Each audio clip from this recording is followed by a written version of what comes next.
Hi అండి, welcome to my channel హర్తనెల్లు diary vlogs. పొద్దున్నే లేవంగానే బ్రష్ అదంతా చేసేసిన తర్వాత కసువులన్నీ చిమ్మేసి దోశల్లోకని ఎర్రగారం అయితే చేసుకుంటున్నానండి.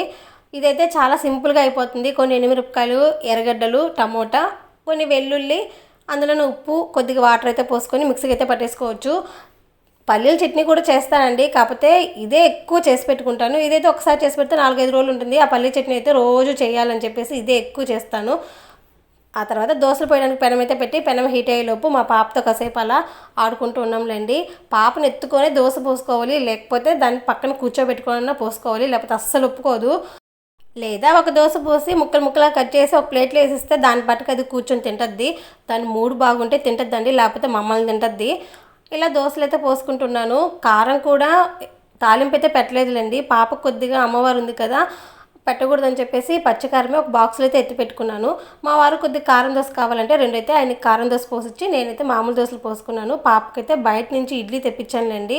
ఇడ్లీ పిండి ఏం లేదని చెప్పేసి ఈ రోజుకైతే పాపకు బయట నుంచి తెప్పించాను. కొద్దిగా కారం అయితే వేసి పాపకైతే ఇడ్లీ పెట్టేసిన తర్వాత మేమైతే ఇలా దోశలు పోసుకొని టిఫిన్ అంతా అయిపోయిన తర్వాత మధ్యాహ్నానికి కూర కోసం తాలింపు పెట్టకుండా ఏం కూర చేయాలని ఆలోచిస్తున్నానండి.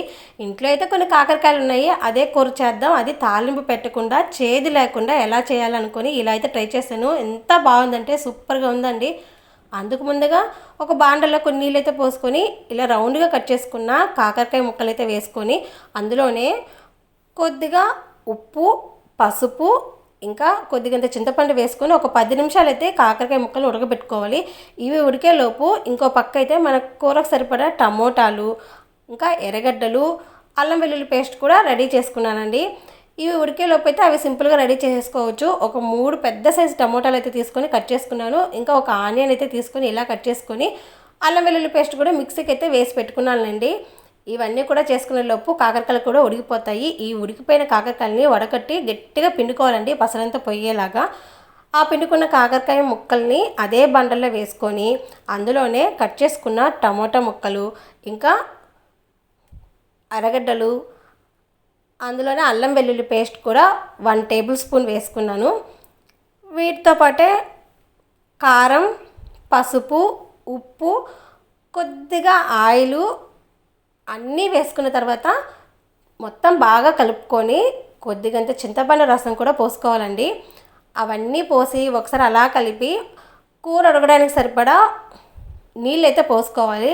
అలా నీళ్ళు కూడా పోసుకొని మొత్తం ఒకసారి అలా కలుపుకొని స్టవ్ వెలిగించి మూత పెట్టి ఒక 10 నిమిషాలు ఉడికించుకుంటే చాలండి. టమోటాలు బాగా ఉడికిపోతాయి, ఆనియన్స్ మగ్గిపోతాయి, ఇంకా కాకరకాయలు కూడా మనం ఒక కొద్దిసేపే కాబట్టి ఉడకబెట్టుకుంది, మిగతా కాకరకాయలు కూడా బాగా ఉడుకుతాయండి. ఇలా 10 నిమిషాల తర్వాత మూత తీసి చూస్తే కాకరకాయల కూర రెడీ అయిపోతుందండి. చాలా సింపుల్గా అయిపోయింది. కొద్దిగా కూడా చేదనే మాటే ఉండదండి. చాలా అంటే చాలా బాగుంది. నేను ఇలా తాలింపు పెట్టకుండా ఫస్ట్ టైం ట్రై చేసిన ఎంత బాగా కుదిరిందంటే అస్సలు భలే ఉన్నిందండి. మనం తాలింపు పెట్టి టమోటాలు వేయించి ఆనియన్స్ వేయించి అన్నీ చేసే బదులు ఇలా సింపుల్గా చేసుకుంటే ఎంత బాగుందో, అసలు చేదే లేకుండా అనిపించింది. కొద్దిగంత ఉప్పు సరిపోకపోతే మళ్ళీ అయితే వేసుకున్నానండి. ఆ తర్వాత కొద్దిగంత కరివేపాకు, కొత్తిమీర వేసుకొని ఒక్కసారి అలా కలిపి ఒక 5 మినిట్స్ ఆయిల్ అంతా పైకి వచ్చేంత వరకు కలుపుకుంటే సరిపోతుందండి.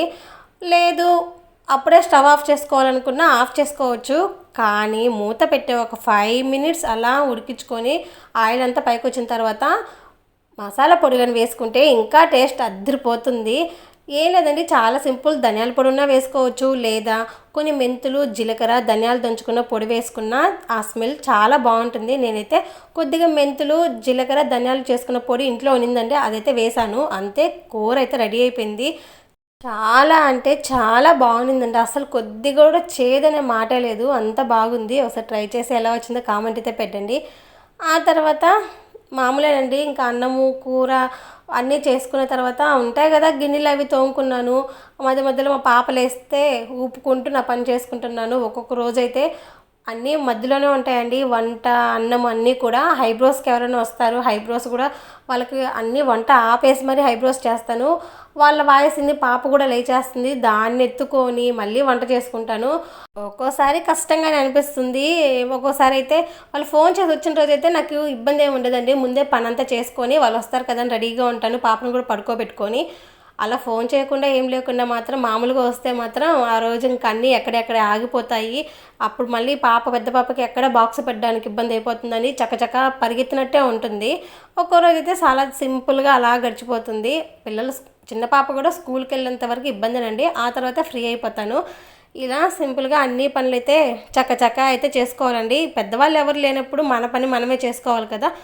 ఆ తర్వాత ఆఫ్టర్నూన్ అయితే రైసు, కర్రీ, ఒక పక్క గిన్నెలు తోముకొని కొద్దిగా షింక్ అయితే నీట్గా కడుక్కొని గ్యాస్ అంతా తుడుచుకొని ఇవన్నీ చేసుకునేటప్పటికి మా చిన్న పాపని 20 సార్లు ఊపుంటానో పొయ్యి వస్తా పోతో వస్తా.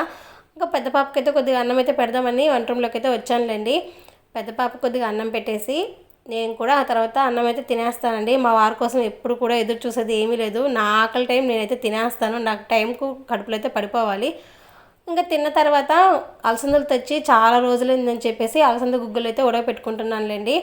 ఇలా అలసంద గుగ్గుల కోసం ఒక గ్లాస్ అలసందలు అయితే నానపెట్టుకుంటున్నాను. సాయంత్రం ఉడకపెట్టుకుందామని చెప్పేసి నీట్గా ఉన్నాయండి. ఒక రాయి కానీ ఏమీ లేవు, చాలా నీట్గా ఉన్నాయి. కాకపోతే అలసందలు కొద్దిగా చిన్న చిన్నగా ఉన్నాయండి.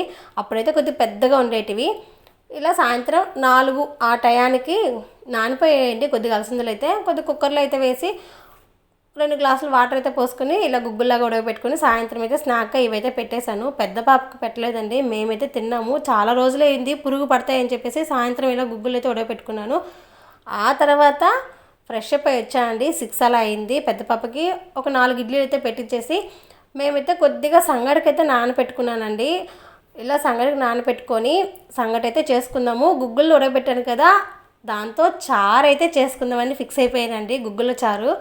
సరే గుగ్గుల చారులోకి సంగటి బాగుంటుంది కదా అని చెప్పేసి ఒక పక్క గుగ్గుల చారు సాయంత్రమే చేసేసుకున్నానులేండి. సంగటి అయితే కొద్దిగా లేట్గా నైట్ అయితే చేసుకుంటున్నాను. పాపకి ముందే ఇడ్లీ పెట్టి ఇచ్చానండి. ఆ తర్వాత కొద్దిగా సంగటి వేసి కొద్దిగా పల్చగా మజ్జిగ అయితే వేసి ఉన్నట్టు లేనట్టు ఉప్పు అయితే వేసి జావలాగా చేసి ఇచ్చాను. అది అస్సలు తాగలేదు. ఇలా సంగటి ఒక 4 విజిల్లు రానిచ్చి మెత్తగా అలా గెరిటితో కలుపుకున్న తర్వాత కొద్దిగా ఇంత రాగిపిండి అయితే వేసుకొని అలా ముద్దలాగా చేసేసుకోవడమేనండి. నేను తినేటప్పుడు అది చల్లారి కూడా పోయింది. అలా చిన్న ముద్దలాగా చేసుకొని మధ్యాహ్నం చేసిన కొద్దిగంత కాకరకాయ కూర కూడా పక్కన పెట్టుకొని అప్పుడు చేసుకున్న గుగ్గుల చారండి. ఎంత బాగుందంటే ఇలా చేసుకొని తిని ఎన్ని రోజులు అయిపోయిందో గుగ్గుల చారు సంగటిలోకి అయితే తిని చాలా బాగుందనిపించిందండి. ఇంకా ఇంకా తినాలి అన్నంత బాగుండింది. నేనైతే గుగ్గుల చారుతో ఇలా సంగటి అయితే తినేసానండి. అసలు టేస్ట్ అయితే అసలు చెప్పలేమండి. ఎంతైనా పాతకాలం వంటలే. ఎంత బాగా కుదిరిందంటే మనం రోజు పెట్టుకునే చింతపండు చారు, టమాటో చారు కన్నా కూడా చాలా బాగుందనిపించింది. అలా నైట్ అయితే నేను సింపుల్గా సంగటి తిన్నాను. మా చిన్న పాపకు కూడా సంగటే పెట్టాను. మా వారికి అయితే కొద్దిగా పక్కన అన్నం అయితే వండానులేండి. ఆ నైట్ సంగటి తిందో అరగదంటాడు.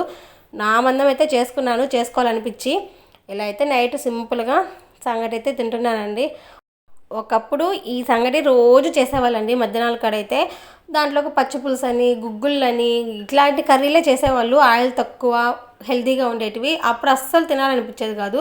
ఇప్పుడు అవే తినాలనిపిస్తుంది రోజు చేసుకొని. కాకపోతే చేసుకునే టైం ఉండదు, సరిగ్గా టైం సెట్ అవ్వక అసలు చేసుకోవడం లేదు. కానీ ఆ ఫుడ్డే చాలా హెల్తీగా ఉంటుందండి చేసుకుని తింటే మాత్రం. ఇంకా అంతేనండి. నైట్ అయితే ఇలా సింపుల్గా కంప్లీట్ చేసుకున్నాను. ఓకే అండి, బాయ్. నా వీడియో నచ్చితే సబ్స్క్రైబ్ చేసుకుని లైక్ చేయండి.